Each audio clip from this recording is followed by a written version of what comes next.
everybody. We'll get going with Coach Smart. They'll open the statement, and then we'll take questions. Another day in the SEC, and one possession games have become the norm. I don't know that I've ever been a part of one like that.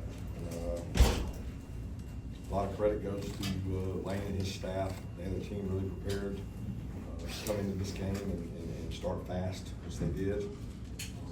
A lot of credit goes to our offensive staff and the preparation they put in to not stop.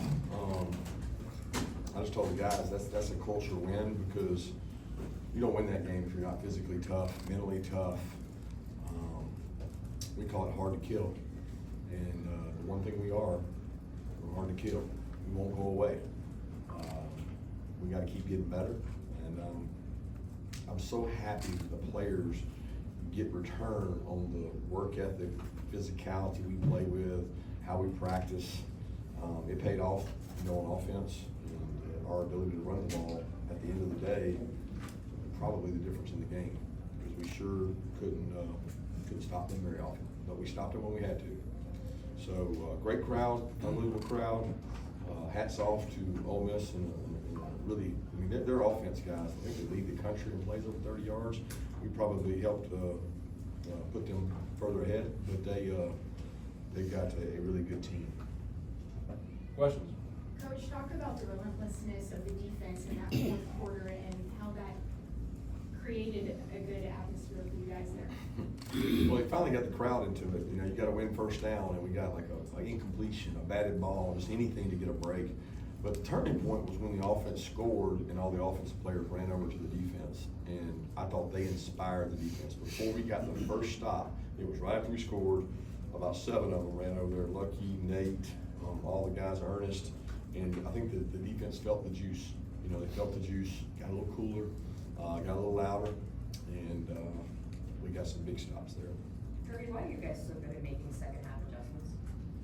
Again, I don't think it's second half adjustments. I talked about that on the McAfee show. I don't know that there's enough time in their locker room to truly adjust. I mean, you can recognize formations and plays and play them better. We didn't call a lot of different defenses. We obviously didn't play real well the first drive, the second half for sure, because that was a 1-2 punch and gone. But I'm telling you, every time these kids walk off the field, they just believe they're gonna want to stop them the next time. We just knew they were gonna have to stop them once. If we could ever get off serve and get back to where we needed to get to, that we could win the game. And they were struggling to stop on offense too, which gives the defense hope. What does it say about this offense that even when the defense was struggling to get stops, it seemed like they stayed consistent and continued to put together drive after drive? Yeah, I think that's the hardest part for us, is that who we are is that we've talked about it, this methodical, bludgeon you, heavyweight boxer that just wants to box where you, and try to knock you out in the fourth. That's hard to do when that scoreboard's lighting up, because every now and then, everything's not perfect. And all of a sudden you end up in a third down, and all of a sudden you got to punt, or you got to go for it on 4th and 1 or 2. You can't live in that world. You to play like we're playing offensively, which in this game was incredible. You got to get some defensive stops, and we didn't do that. Lawson might give it 3 touchdowns today. Obviously, he brings a lot statistically, but from a cultural standpoint, what does he bring to this program? Oh, this guy, man. He speaks up in every meeting. He loves the place. His dad played here. He never complains. He doesn't gripe. He just keeps on working, man. He's got some of the best toughness in our program. Never complains, and he probably statistically wasn't having the year he wanted to have, but he never pouted. He never complained. What about Dylan Bell? I mean, that play Dylan Bell makes, probably that broke the game. It changed the field position, put us in milk mode, put us in what we're really good at, which is like 4-minute offense, chew up the clock. That play that Gunner makes and Dylan makes, and Lawson's 3 touchdowns were a big part of second half. So, Coach, to kind of follow on George's question with the offense, how difficult is it this day and age to score every time you have the ball, other than that period that's the deal down play? Well, it must not be too hard, because both offenses did it. Well, y'all had a couple shots, though, they didn't. I mean, the first half, I don't think there was any, was, right? we all- yeah. We were all served because of field goals, I guess. Yeah. And That's what's maybe going. we had one more possession than them because we got the ball to start the game, and we ended the half with the ball. We always talk about winning the middle 8, but we lost because we had to kick a field goal, which I didn't want to kick, and they got a touchdown within 2 plays. So, you know, you lose that middle 8, most of the time you're gonna lose the game. You play the way we play defensively, you're probably gonna lose games. But look, as bad as we played on defense, I can't sit here and tell you without watching the tape, that's a really good offense. When you go up against Lane, they have really good weapons, they got good plan, and the quarterback run element right now for them makes it really hard to defend. How seriously did you consider going for it on the fourth, I think 2 or 3 near the end of the game? I wanted to, because I believe in winning the game. I believe in winning the game when you can win the game. And, you know, they needed a touchdown, and, you know, everybody assumes, I guarantee you analytics is gonna say that I should have gone for it, because we win the game on that play. And by putting it in their hands, and everybody assumes that the field goal's made. See, that's the assumption that you've made the field goal. And we had a tough snap there that Gunner gets low, gets up, and Peyton gets it through. But you can't assume that. Like, I want my offense who's clicking, who's rolling, who's 6 for 6, who's 12 for 12 in the second half throwing. It's 4th and 2. Go win the game. I really believe in that. But what got me was the stops the defense had. You know, the stops the defense had gave me faith that whether we made the field goal or not, we could go out and stop them. And you know, being at home and them having to go out in that environment was really hard in that 2 minute. We lived that last year at their place, trying to play 2 minute. Guys were jumping the snap count. You're getting rushed. I mean, the only time we got rushed all day was in the 2 minute. Can you remember a time in your coaching career that your team didn't get a stop defensively in the first half? And how frustrating was that for you not to be able to do that? I've been a part of a few. Johnny Manziel may have done that yesterday at A&M. I don't want to remember them, so I don't know if that's fact or not. But the problem was, it wasn't that they scored every possession, is that we were chewing up a lot of clock. So they weren't getting to score a lot. They were only getting to score a couple times. He had to have been frustrated because he wants the ball. And so here we are methodically going down the field. He score. Plus the field position. I mean, we're giving them a head start at 35. We cannot keep the ball out of bounds, guys. The percentages of scoring from 35 to 25 changes 10 to 15%. And you just can't be a good team and do that. For Let's sure, go, and Kirby, also- one of the few players said that this is a 4th quarter team, built to be a 4th quarter team. What are you and the coaching staff doing to make that happen? And how does this team, in that regard, compare with some of the other teams you've had? Yeah, I don't know. I've always felt like we've got good 4th quarter teams. Like, we've always been really a good physical, win the game in the 4th quarter team. We just have had so many leads in the 4th quarter because we've been better than everybody else. We've had this distance and this margin that the game didn't come down to one little thing. We're not. Our margins are smaller. The margins are tight everywhere. I mean, go look at these scores all over the league. And we got 2 NFL coaches on our staff, and they said it's every week in the NFL. The SEC is becoming, I'm not talking about the NFL in terms of talent, I'm talking about where the games go. The clock management, I mean, Lane's the best in the country to me. He always has his 3 timeouts. He always can get an extra possession. He managed the clock beautifully. The clock management within that game, how he went timeout, forced us. We're 2:06. We decided to squib it because we don't want to give him a free timeout. So we burned the clock on the squib to make him not have a free timeout. I mean, it was like textbook stuff going on out there. And, you know, if I squib that and they get it on the 40-yard line, what are y'all gonna be saying? You know, but I'm trying to get him not to have that timeout, and it worked. It worked great for us, and he managed it right. And, you know, your question is, are we a 4th quarter team? I mean, we have to be because we're behind. You know, we've got to find a way to play better earlier. And the theme this week was fast and free. I wanted the guys to be free from all hostage of a scoreboard. How do you work on some of those? And I don't know that we, I think offensively we played that way. I don't know that we did defensively. How do you work on eliminating some of those penalties that you had to cost them, especially maybe during the week and the bye week and things like that? I don't know, what penalties? There were a couple PIs that they were. Right, so how do you get a PI? Pass interference. Right, so how do you get it? You're getting in the way when they're throwing the ball. You play man-to-man. Right. So you play zone, you let them catch it. You play man-to-man, you might get a 2nd and 10. And right now, we're just trying to get a 2nd and 10. So, like, we get some stops. We won the game in man-to-man.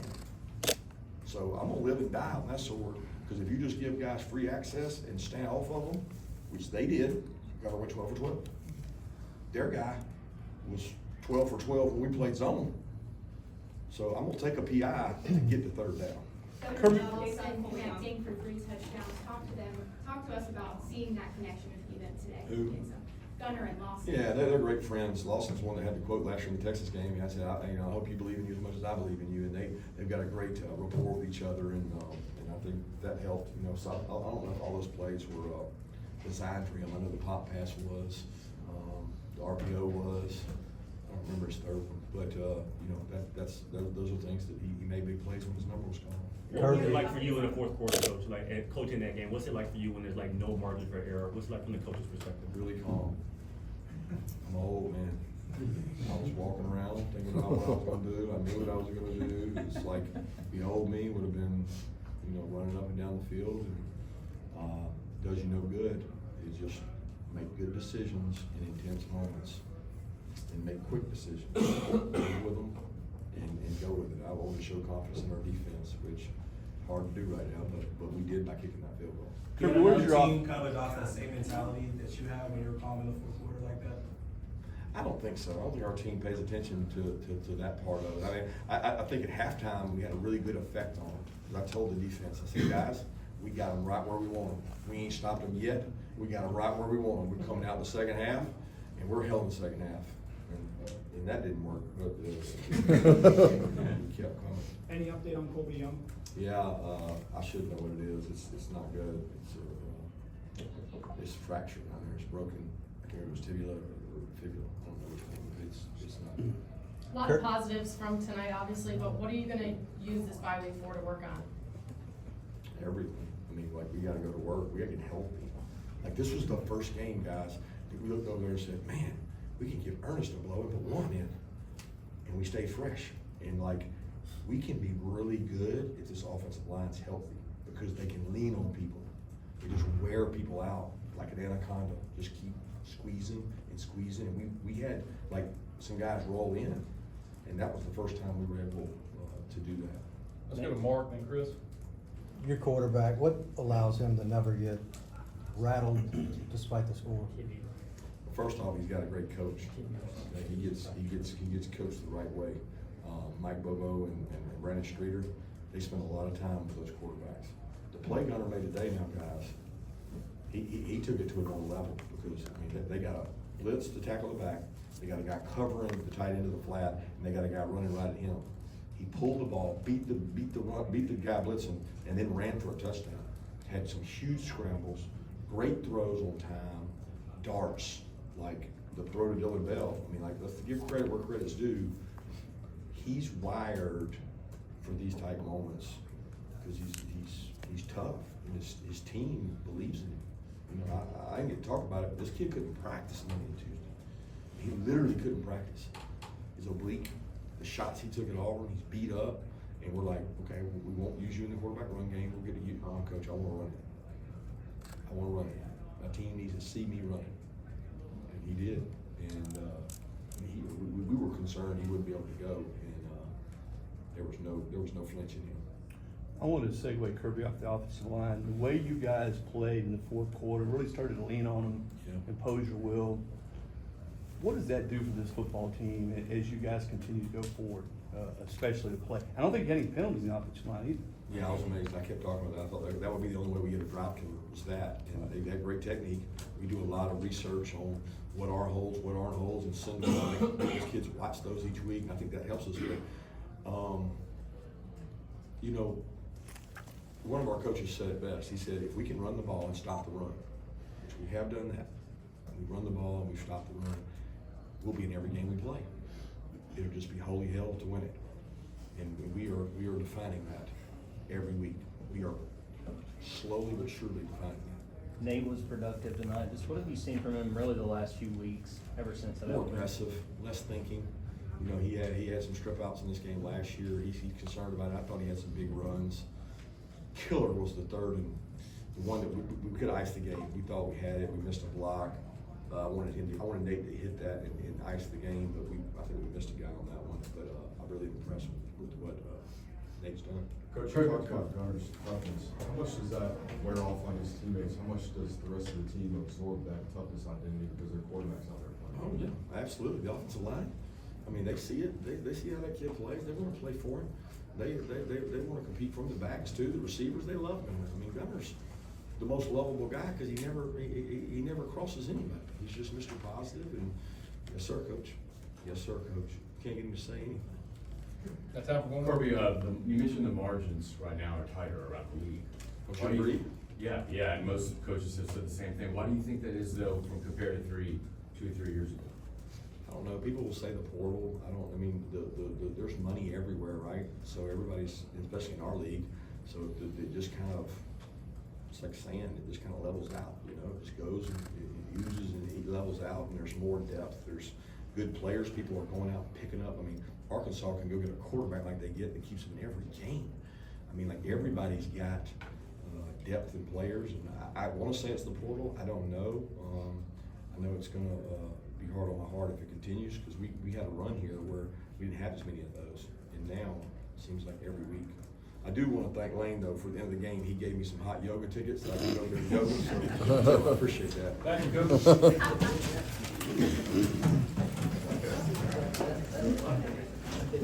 coach.